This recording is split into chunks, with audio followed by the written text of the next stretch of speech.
નમસ્કાર દર્શક મિત્રો, ધ લોકસત્તા શોમાં આપનું સ્વાગત છે। પાકિસ્તાન અને ભારત વચ્ચેના સંબંધોમાં તણાવ ફરી એકવાર સપાટી પર આવ્યો છે। પાકિસ્તાનના સેના પ્રમુખ ફિલ્ડ માર્શલ આસિમ મુનીરે તાજેતરમાં અમેરિકામાં એક કાર્યક્રમ દરમિયાન ભારત સાથેના મે મહિનાના સૈન્ય સંઘર્ષનો ઉલ્લેખ કર્યો અને પરમાણુ હથિયારો અંગે પણ ધમકીભર્યું નિવેદન આપ્યું।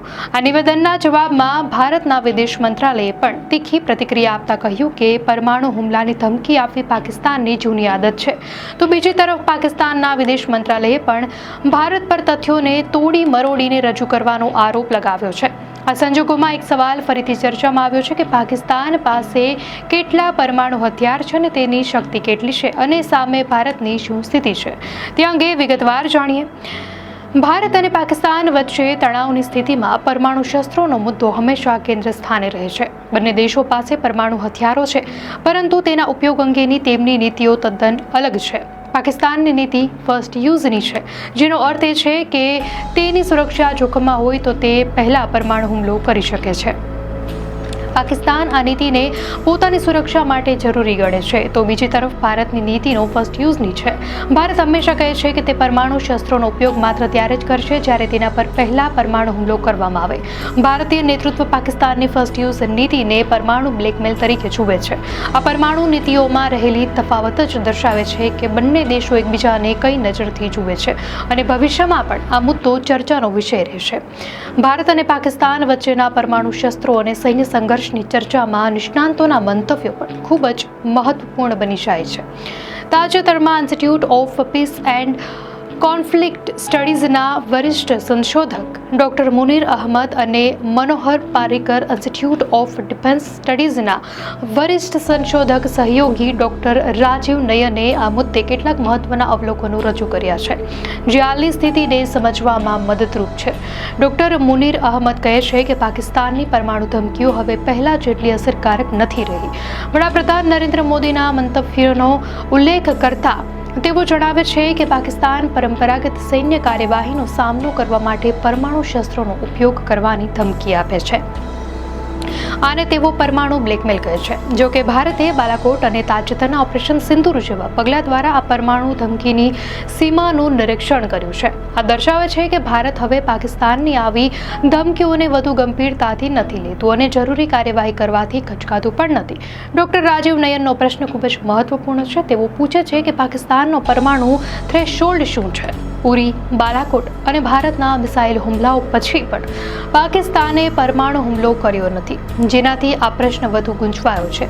રશિયા અને અન્ય દેશોની જેમ પાકિસ્તાન પણ કહે છે કે જ્યારે તેનું અસ્તિત્વ જોખમમાં હશે ત્યારે તે તેનો ઉપયોગ કરશે, પરંતુ અસ્તિત્વ માટે ખતરોની વ્યાખ્યા શું છે તે સ્પષ્ટ નથી। આનો અર્થ એ છે કે પાકિસ્તાન પરંપરાગત યુદ્ધમાં ભારતથી પાછળ છે, તેથી તે પરમાણુ શક્તિનો આશરો લઈ શકે છે। ડોક્ટર મુનીર અહમદ વધુમાં ઉમેરે છે કે પાકિસ્તાન વારંવાર ફૂલ સ્પેક્ટ્રમ ડિટરન્સ ડોક્ટ્રિનની વાત કરે છે, જેનો અર્થ છે કે તે પરંપરાગત હુમલાઓનો સામનો કરવા માટે પણ પરમાણુ શક્તિનો ઉપયોગ કરી શકે છે। જો કે વાસ્તવિકતા એ છે કે પાકિસ્તાન પરંપરાગત લશ્કરી શક્તિમાં ભારતનો મુકાબલો કરી શકતું નથી। આ જ કારણ છે કે જ્યારે પણ ભારત તરફથી પરંપરાગત સૈન્ય કાર્યવાહી થાય છે ત્યારે પાકિસ્તાન પરમાણુ શસ્ત્રોની વાત કરે છે। આ એક પ્રકારની નબળાઈ દર્શાવે છે, જ્યાં એક દેશ પોતાની પરંપરાગત ક્ષમતાઓના અભાવને પરમાણુ ધમકીઓથી ભરવાનો પ્રયાસ કરે છે। આ નિષ્ણાંતોના મંતવ્યો પરથી સ્પષ્ટ થાય છે કે પાકિસ્તાનની પરમાણુ નીતિ અને ધમકીઓ હવે ભારત માટે ઓછી અસરકારક બની રહી છે અને પરમાણુ હુમલાનો થ્રેશોલ્ડ શું છે તે હજુ અસ્પષ્ટ છે। ભારત અને પાકિસ્તાન વચ્ચે પરમાણુ શસ્ત્રો અંગે સ્પર્ધા સતત ચાલતી રહી છે। પાકિસ્તાનના પૂર્વ વડાપ્રધાન ઝુલ્ફિકાર અલી ભુટ્ટોએ 1965માં કહ્યું હતું કે ભારત બોમ્બ બનાવે તો ભલે આપણે ઘાસ પાંદડા ખાવા પડે કે ભૂખ્યા રહેવું પડે, આપણે આપણો બોમ્બ બનાવીશું। જ્યાં સુધી ભારત પરમાણુ શસ્ત્રોની વાત છે ત્યાં સુધી ભારતના પ્રથમ વડાપ્રધાન જવાહરલાલ નહેરુએ 1950ના દાયકામાં કહ્યું હતું કે અમે પરમાણુ શસ્ત્રોનો વિરોધ કર્યો છે અને તેને બનાવવાનો ઇનકાર કર્યો છે, પરંતુ જો અમારા પર દબાણ કરવામાં આવશે તો આપણે આપણા વૈજ્ઞાનિક જ્ઞાનનો ઉપયોગ આપણી સુરક્ષા માટે કરીશું। ભારત અને પાકિસ્તાન બંને 1970ના દાયકાથી પરમાણુ શક્તિ મેળવવાનો પ્રયાસ કરી રહ્યા છે।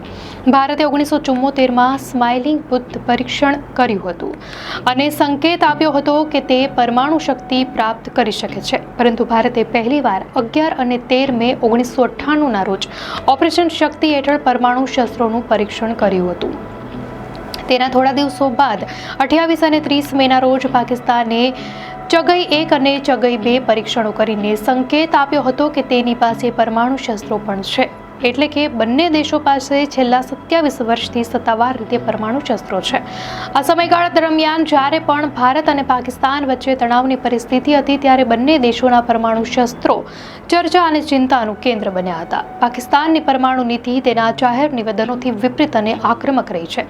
1998માં તત્કાલીન વડાપ્રધાન નવાઝ શરીફે દાવો કર્યો હતો કે પરમાણુ પરીક્ષણો સુરક્ષા અને શાંતિ માટે હતા, પરંતુ પાકિસ્તાનના વિદેશ મંત્રી અને લશ્કરી નેતાઓએ સમયાંતરે પરમાણુ હુમલાની ધમકીઓ આપી છે. પાકિસ્તાનના ભૂતપૂર્વ જનરલ ખાલિદ કિદવઈએ ફૂલ સ્પેક્ટ્રમ પ્રતિરોધક સિદ્ધાંત રજૂ કર્યો, જે મુજબ પાકિસ્તાન દાવો કરે છે કે તેના શસ્ત્રો 60 કિલોમીટરથી 3000 કિલોમીટર સુધી પ્રહાર કરી શકે છે અને તે ભારતના કોઈ પણ ભાગ પર હુમલો કરી શકે છે. પાકિસ્તાનના તાજેતરના નિવેદનો પણ આ જ માનસિકતા દર્શાવે છે, જેમાં એક મંત્રીએ તો પરમાણુ મિસાઇલો ફક્ત ભારત માટે જ બનાવવામાં આવી હોવાનું કહ્યું હતું, તો બીજી તરફ ભારતની પરમાણુ નીતિ હંમેશા સંયમિત અને શાંતિપૂર્ણ રહી છે.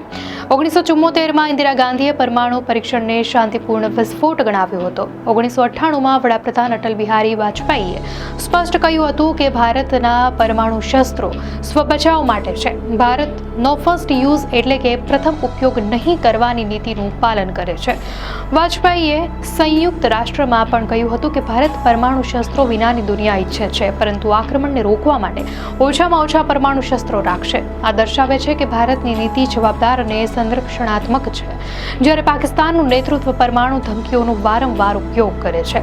સંરક્ષણ મંત્રી રાજનાથસિંહે ભવિષ્યની પરિસ્થિતિઓને આધારે આ નીતિમાં ફેરફાર થવાનો સંકેત આપ્યો હતો. પાકિસ્તાનની કોઈ લેખિત કે સ્પષ્ટ પરમાણુ નીતિ નથી, તેની ફર્સ્ટ યુઝની નીતિ અસ્પષ્ટ છે. પાકિસ્તાને ક્યારેય સ્પષ્ટ કર્યું નથી કે તે કઈ પરિસ્થિતિમાં અને કયા પ્રકારના પરમાણુ શસ્ત્રોનો ઉપયોગ કરશે. આ અસ્પષ્ટતાને કારણે તેના પર પરમાણુ બ્લેકમેલ કરવાનો આરોપ મૂકવામાં આવે છે. તો 1945 પછી વિશ્વમાં ક્યાંય પણ પરમાણુ શસ્ત્રોનો ઉપયોગ થયો નથી. આ દર્શાવે છે કે પરમાણુ શસ્ત્રોના ઉપયોગ અંગે નૈતિક ડર અને ખચકાટ છે. નિષ્ણાંતો માને છે કે દરેક પરમાણુ શક્તિ ધરાવતા રાષ્ટ્રની પોતાની નૈતિકતા હોય છે. આથી પાકિસ્તાન માટે ફર્સ્ટ યુઝને વાજબી ઠેરવવો મુશ્કેલ છે, જ્યારે ભારતે ક્યારે પહેલા હુમલાની ધમકી નથી આપી. પાકિસ્તાન કે ભારત પાસે કેટલા પરમાણુ શસ્ત્રો છે તેનો કોઈ સત્તાવાર આંકડો નથી. જો કે Stockholm International Peace Research Institute અને અમેરિકન ફેડરેશન ઓફ સાયન્ટિસ્ટ પરમાણુ શસ્ત્રોની સંખ્યાનો અંદાજ લગાવે છે. SIPRIના 2024ના મૂલ્યાંકન અનુસાર ભારત પાસે 172 પરમાણુ શસ્ત્રો છે અને પાકિસ્તાન પાસે 170 પરમાણુ શસ્ત્રો છે. તો બીજી બાજુ વિશ્લેષકોનો પ્રશ્ન છે કે આ આંકડા કેટલા વિશ્વસનીય છે અને પરમાણુ શસ્ત્રોના કિસ્સામાં સંખ્યાનું કોઈ મહત્વ છે કે નહીં. તો રાજીવ નયન પણ એવું માને છે. તેઓ કહે છે, પરમાણુ શસ્ત્રો એટલા વિનાશક છે કે સંખ્યાનું બહુ મહત્વ નથી, કારણ કે એક નાનું પરમાણુ શસ્ત્ર પણ જંગી વિનાશ વેરી શકે છે. ભારતમાં પરમાણુ શસ્ત્રોનો ઉપયોગ કરવાનો અંતિમ નિર્ણય ન્યુક્લિયર કમાન્ડ ઓથોરિટી દ્વારા લેવામાં આવે છે, જેના અધ્યક્ષ વડાપ્રધાન હોય છે. આ નિર્ણય સંપૂર્ણપણે નાગરિક નેતૃત્વ દ્વારા લેવાય છે. NCAમાં કેબિનેટ સમિતિ, જેમાં રક્ષામંત્રી, ગૃહમંત્રી, વિદેશમંત્રી અને નાણામંત્રીનો સમાવેશ થાય છે. આ ઉપરાંત રાષ્ટ્રીય સુરક્ષા સલાહકારના વડપણ હેઠળ એક કાર્યકારી પરિષદ પણ હોય છે. પરમાણુ શસ્ત્રોની જાળવણી અને પ્રક્ષેપણ માટે સ્ટ્રેટેજિક ફોર્સિસ કમાન્ડ જવાબદાર છે. બીજી તરફ પાકિસ્તાનમાં પણ નેશનલ કમાન્ડ ઓથોરિટી સૌથી ટોચ પર છે, જેના અધ્યક્ષ વડાપ્રધાન હોય છે. જો કે નિષ્ણાંતોનું માનવું છે કે પાકિસ્તાનમાં સેનાનો પ્રભાવ ઘણો વધારે હોવાથી પરમાણુ શસ્ત્રોનો ઉપયોગ કરવાનો નિર્ણય સેના દ્વારા લેવામાં આવશે. આમ બંને દેશોમાં સત્તાવાર રીતે વડાપ્રધાન સર્વોચ્ચ હોવા છતાં ભારત અને પાકિસ્તાન વચ્ચે આ નિર્ણય લેવાની પ્રક્રિયામાં એક મોટો તફાવત છે. ભારતમાં નાગરિક નેતૃત્વનું પ્રાધાન્ય છે, જ્યારે પાકિસ્તાનમાં સેનાનો પ્રભાવ નિર્ણાયક બની શકે છે.